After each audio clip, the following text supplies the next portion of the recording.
Hi, Rebels. This is Goodnight Stories for Rebel Girls, the interview. I'm your host, Aria, and today we're talking to Lexi duPont and Hedvig Wessel, two incredible freeride skiers and founders of the organization Sister Summit. Hi, Lexi and Hedvig. We're so excited to have you on the show. Can you please start by telling us a little bit about yourselves? Hi, my name is Lexi duPont. I'm a professional big mountain skier from Sun Valley, Idaho. And my name is Hedvig Wessel. I'm a professional skier from Norway, two-time Olympian and world champion. It's so great to meet you both. I'm a skier myself and a huge fan. So how did you two first get started with skiing? The first time I skied, I was 2 years old in Sun Valley, Idaho. It was just something that we did with the family. I don't even think I had another option. I first started skiing in kindergarten. We actually had a ski lift in the kindergarten, so I didn't really have a choice. I started skiing when I was 3 years old. It was just the most fun thing ever. Whoa, I wish my kindergarten had a ski lift. There are a lot of different ways to express yourself on the mountain. Can you describe the many different types of skiing for our listeners? Ski racing is kind of what you typically see on the television, so who can get down the mountain the fastest. And then mogul skiing, you have moguls, which are the big bumps with the jumps in the middle. And then big mountain or free skiing is this real expression of self. Yeah, that's the kind that I do, specifically freeride. That's how Hedvig and I met, was in the Big Mountain Freeride World Tour. And you get to look at this beautiful mountain. Most of the times you're hiking to the top of the mountain or using a helicopter or a snowmobile to access it.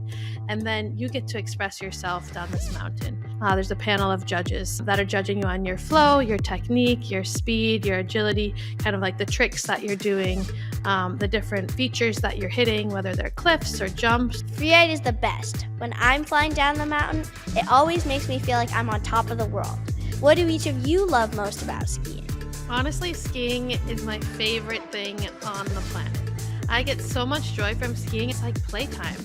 As an adult, to be able to tap back into that inner child, as a child being able to just go out with your friends and your family and play. Skiing is so magical for the aspect of play. Yeah, I can't agree more, Lexi. I feel like skiing is just about self-expression and having fun and being with the people you love in the mountains. Being outside just makes me feel happy and calm, and it's like solving all my problems. I feel that way too. So as professional athletes, you skied in a lot of competitions. And Hedvig, you've even gone to the Olympics. Do you ever get nervous beforehand? And what do you do when that happens? Yeah, definitely get nervous all the time. The preparation happens, that whole year, really. Like the summer, the fall, the physical training, mental training, just before the competition. I will close my eyes and imagine that I'm skiing down the hill, and if I'm jumping some cliffs or doing some big turns or something that I need to be careful about, I would visualize that. And then when I'm on top of the mountain, I put on my headset and try to listen to some fun music and look up and around in the beautiful nature and just enjoy as much as possible. When I was competing, when Hedvig and I met on the Freeride World Tour, I was terrified. And for me, what really helped me was my breath. Coming back to my breath work and being able to slow things down. And that relates, if you're in a competition or just anything that makes you a little bit nervous, is to remember that you can calm yourself down with your breath. These are such good ideas. I like to visualize my line the night before too. Even with lots of training and preparation, falling is always part of the sport.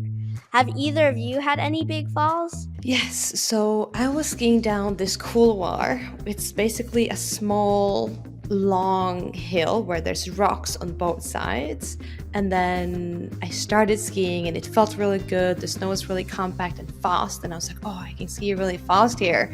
But then as I was skiing, I was almost like quickly looking to my behind me, and I saw some snow coming, and I was like, no, this can't race me. I need to go faster and faster and faster. I tried for as long as I could to go as fast as I could, but then in the end the slough took my skis, it catched me, and then it made me fall. So I was falling and tumbling, and my whole body up and down, and I didn't know I was up, I was down. I was covered in snow, but when I stopped, I could see the sun and see the sky, so I wasn't covered with my whole body. But that was a little scary experience, and something that I've only done once and hopefully never again. Oh no, that sounds really intense. I'm glad you're okay. And meanwhile, before, there's a couple of moments where I'm like, oh my gosh, my friend is buried in an avalanche. And to hear her voice come over the radio just brought so much ease to me. I think I even started crying on the mountain because I was so happy that she was okay. You were like, okay, yeah, I need a little break, but I'm okay. And it was just so cool to see you get back up after such an intense fall and compose yourself and then want to continue to ski later that afternoon. Wow, that's a really amazing story. Thank you for sharing. How did you get up and ski again after a big, scary accident like that? I think it's important after big falls to take some time, check in with yourself, make sure that everything is okay. Sometimes take a rest, and if you're all right and you're feeling good, you can continue. But it's important to get back up. If we wait too long to try it again, we might be more scared than we actually need to, and it's maybe not as dangerous as we think. It's important, when possible, to go back up and try it again. Okay, I'll try to remember that next time I wipe out. Do you have any advice for kids who are interested in trying a new sport like skiing? It's just about doing it often.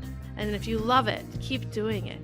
The other piece of advice I would give is to remember that we all started at the very beginning. Every single one of us had to learn how to ski. We all fell. We all didn't quite know how to stop. We didn't know how to put our gear on properly, and we just took the time to learn. So remember that we all started at the beginning, and we put in the time, and if you put in the time, you can also become a professional skier too. I remember when I was younger, I was thinking, if I'm falling, I'm doing something good, because then I'm pushing myself in the right direction. Because if we never fall, we also never know where the limit is, right? And also, if you are able to go out with someone who's better than you, then you will become even better, even faster. I love that advice. The two of you started an amazing organization called Sister Summit to help connect women skiers and snowboarders. Where did you get the idea to start this organization? Growing up in Norway as a skier, mogul skier first, and then going into freeride, it was hard to find women, to find girls in the sport. And when I met Lexi, we started Sister Summit, and we felt that this community is really needed. And how can we create something that we've been missing when we grew up? Sister Summit came about after Hedvig and I were experiencing, what happens when women work together instead of compete against each other. And so we really wanted to create the community of Sister Summit where women from around the world could come together to collaborate and inspire each other and get in touch with nature. That sounds so awesome. I hope I can join one day. Okay, I have one very important final question for you both. What makes you a rebel girl? The first thing that comes to mind when I think about being a rebel girl is actually love.